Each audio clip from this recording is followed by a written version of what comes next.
So, Monique, explain the concept, where it came from, and how you are benefiting from hot bedding. Hot bedding, yes.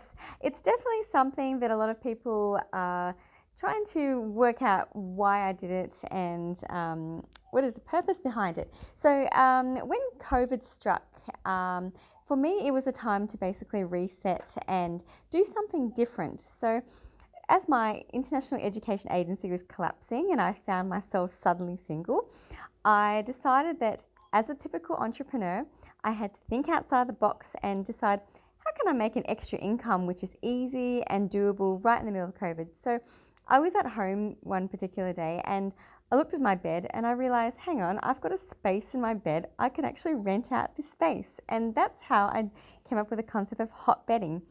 So if you think of hot bedding of like hot desking, where you move from, bed to bed, it's a temporary arrangement, and that's hot bedding. It's all about housing and no hookups. Okay, so you rent out the other half of your bed to strangers. Yes, I did. I did it for 2 years, and it was definitely a very lucrative idea because anything is rentable, and at the time of like when I first did it, it was very logical because if you've got space to rent and So, mhm.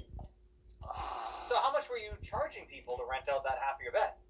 At that time, I was charging between 160 and 170 per week, Oh my god. including water, electricity, and internet. So it's just like renting out a room, but instead I went one step further and rented half my bed.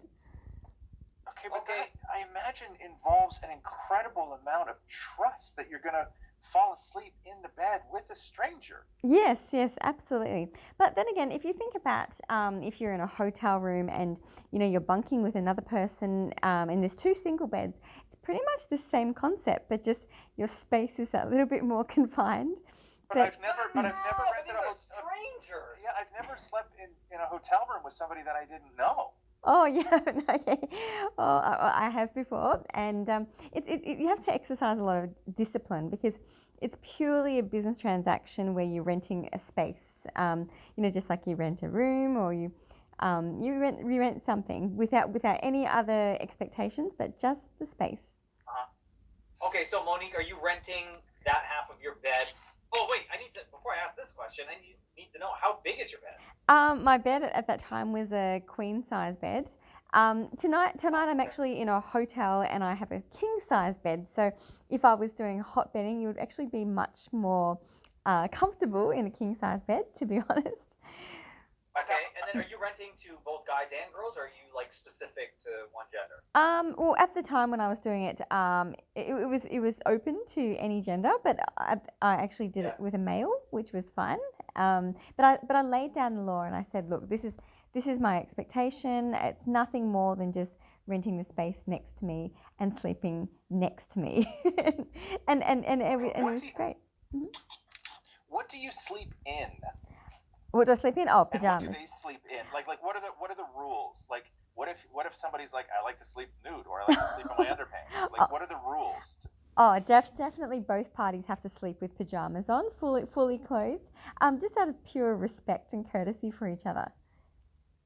Okay. And have any of the renters of your side of the bed, even though the rules have been stipulated, like this is strictly for sleeping, tried to like put the moves on you?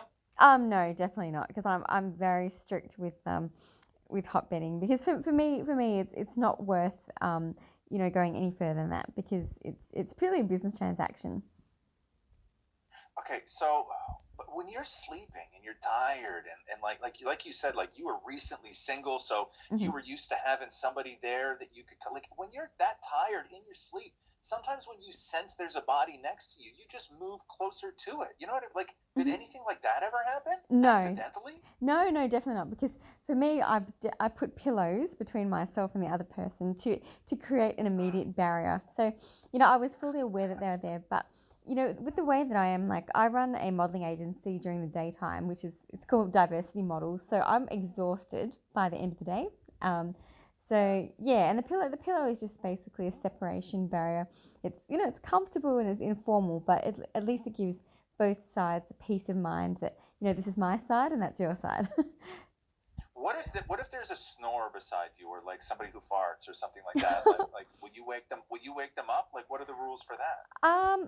Well, I guess you can't do much if someone farts in bed because that's just very natural.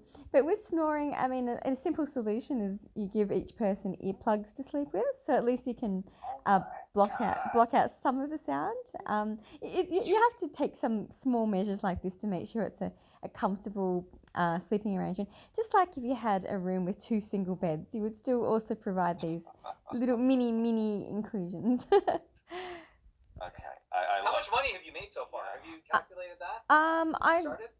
calculate.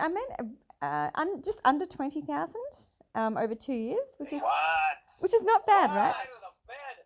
Yeah, half of a bed. That's pretty good income on the side, a side hustle. Monique, Jeremiah, it was wonderful talking to you. I don't know what your mother would have thought of all this, but I can only imagine. Oh, she thought I was crazy. But I'm an entrepreneur. You made a ton of money off hot bedding, which is you just rent out the other side of your bed, like people do with Airbnbs. You just rent out the other side of your bed to complete strangers, and you've made a very good living at it. So I guess congratulations. Thank you. Thinking outside the box. Show today. Thank you so much. Thank you so much, guys. All right, take care. All right, take care. Bye-bye. Bye-bye.